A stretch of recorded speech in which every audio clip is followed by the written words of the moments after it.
Most people think confession is a reset button, a spiritual car wash. Walk in dirty, walk out clean. That's a lie. A terrifying number of confessions don't count, don't break chains, and don't erase sin. And the souls who trusted those empty confessions only discover the truth at death, when chains they thought were broken are still wrapped around their soul. Part 1. The confession that never reaches the soul. Most people confess with their mouth, not their heart.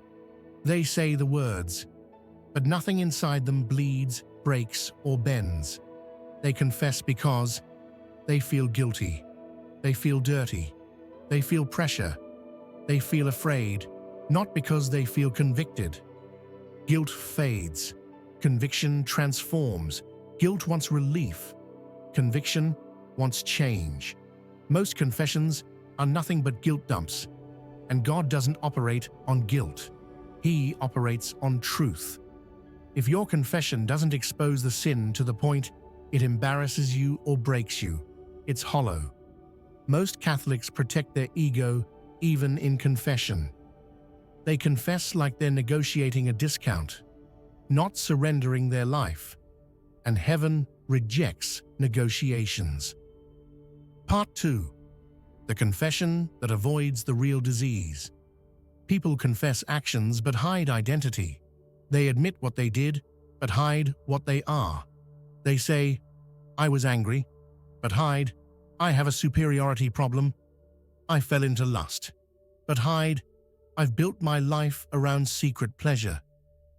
"I judge someone," but hide, "I think I'm better than half the people I know." Confession becomes a performance, not an autopsy. The soul avoids exposing the disease and only shows the symptoms. You can't heal symptoms, you heal the infection. The infection is pride, control, self-worship, ego, comfort addiction, self-obsession. Most souls hide that part because they know if they say it out loud, they'll be forced to change. Humans want mercy, but refuse exposure. God gives mercy only through exposure. Part 3. The confession that doesn't cost anything. Real repentance is expensive. It costs triggers. It costs people. It costs habits. It costs your comfort. Most people want forgiveness as long as it doesn't inconvenience their lifestyle. They want a clean soul and the same dirty routine. They want spiritual freedom without losing their favorite chains.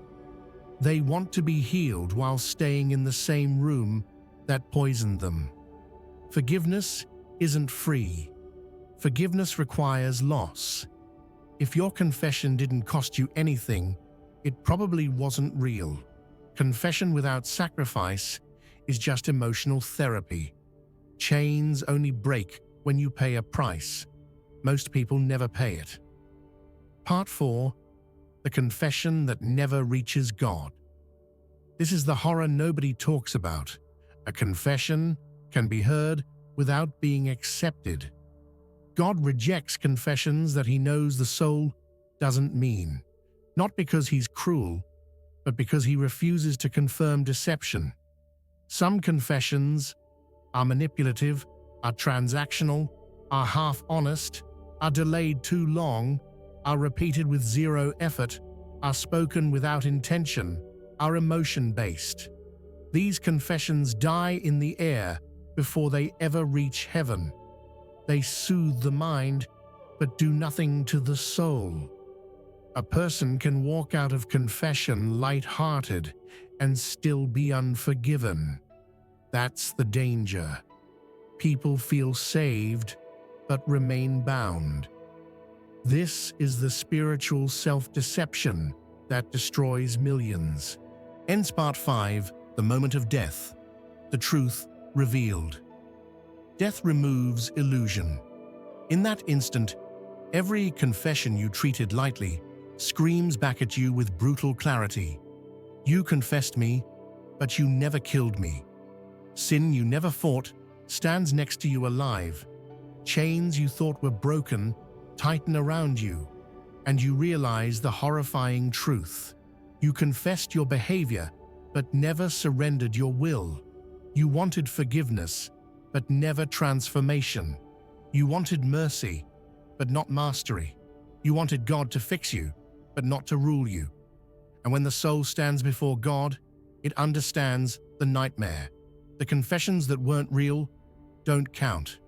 Time is gone. Change is impossible. The consequences are eternal. Most souls don't scream because they're guilty. They scream because they were comfortable. They assumed God would bend. He didn't. Part 6. The demonic strategy behind false confession. Satan doesn't need you to reject God. He just needs you to misunderstand repentance. He doesn't push you into rebellion. He pushes you into comfortable religion. His goal is simple. Make them feel forgiven while keeping them unchanged. That's the trap. Here's how he pulls it off. 1. He lets you confess only the sins you don't care about. You'll admit the ones that embarrass you less. He keeps the real addiction, the real pride, the real darkness hidden. A partial confession is hell's victory, because hidden sin keeps authority over you. 2. He gives you emotions to replace transformation. Tears, guilt, fear, shame. It feels like repentance, but none of it requires surrender. Demonic logic is simple. If they feel forgiven, they won't fight for real change. 3. He comforts you with the illusion of progress. You're doing better. At least you confessed. You're trying. Trying means nothing if you aren't changing. Hell wants your effort, not your transformation. 4. He convinces you time is endless. Fix it next month. After this season, when you're more stable. Delay is hell's most successful strategy. Satan doesn't need you to commit a new sin. He needs you to postpone killing the old one. 5. He keeps your confession stuck in the mouth. Not the heart, not the will, not the life. Satan doesn't attack confession. He neutralizes it. A confession without conversion is exactly what he wants. Because a soul that thinks it's forgiven, but isn't, is easier to control than an atheist. The devil doesn't destroy religious people. He sedates them. Part 7. The only confession that terrifies hell. Hell isn't afraid of your guilt. Hell laughs at your promises. Hell ignores your emotions. But there is one thing hell fears: a confession that kills the person you used to be. Not spoken, lived. Here's what that actually looks like. 1. You confess the sin you've been protecting. The core sin. The identity sin. The secret sin. The one you hoped God wouldn't ask for. Once it's exposed, Satan loses ownership. 2. You make a change that immediately hurts. You delete the contact. You end the relationship. You remove the app. You block the website. You cut the habit. You walk away from the environment. Real repentance has casualties. If nothing died, nothing changed. 3. Your ego collapses. You stop trying to look good enough. You stop defending your weakness. You stop explaining, justifying, minimizing. You confess like a dying man because you finally see the truth. You don't need comfort. You need rescue. 4. You surrender the part of you that fought God. Your pride, your stubbornness, your secret desires, your favorite sins.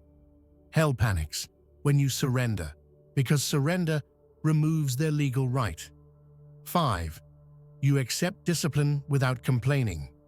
Praying when tired, resisting when tempted, choosing holiness when it's boring, changing when it's painful. The devil can't defeat disciplined souls. He can only defeat emotional ones. If this shook you even a little, don't brush it off. Some of you have chains you've been pretending are already broken. This is your last warning to face them. Don't wait for death to reveal what your confession hid. If this hit you, like, share, subscribe, comment, and hit the bell icon. Someone you know is living with false peace. This video might save them.